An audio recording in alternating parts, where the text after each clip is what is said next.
ఒకనాడు అమ్మగారి ఇంటికి వెళ్ళాలన్నా అమ్మవారిని దర్శించుకోవాలంటే ఇంటి ఆయన దగ్గర చేయి జాపాల్సిన పరిస్థితి. ఇవాళ మా అక్కలకి ఇంటి ఆయన ఆఫీసుకు పోతే అమ్మవారి దర్శనం చేసుకొని అమ్మగారి ఇంటికి పోయి పలకరించి మళ్ళా సాయంత్రానికి ఉచితంగా ఇంటికి వచ్చే ఏర్పాటు మా ఆర్టీసీ బస్సుల్లో మహాలక్ష్మి పథకం ద్వారా ఉచిత ఆర్టీసీ బస్సు ప్రయాణం ఇచ్చినాం. ఈ 16-17 నెలల దాదాపుగా 5,500 కోట్ల రూపాయలు ఈరోజు ఆడబిడ్డల ఉచిత బస్సుకు మనం ఖర్చు పెట్టడం జరిగింది. ఇదే కాదు, మా ఆడబిడ్డలు ఉన్నారు, సంఘాల సభ్యులు ఉన్నారు.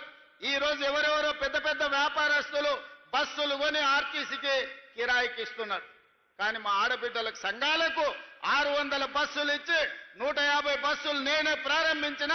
ఇవాళ ఆడబిడ్డల బస్సులు కొని ఆర్టీసీకి కిరాయికి పెట్టి లక్షాధికారులను ఇవాళ కోటీశ్వరులను చేసే విధంగా ఆడబిడ్డలకు ఆర్టీసీ బస్సుల యజమానులు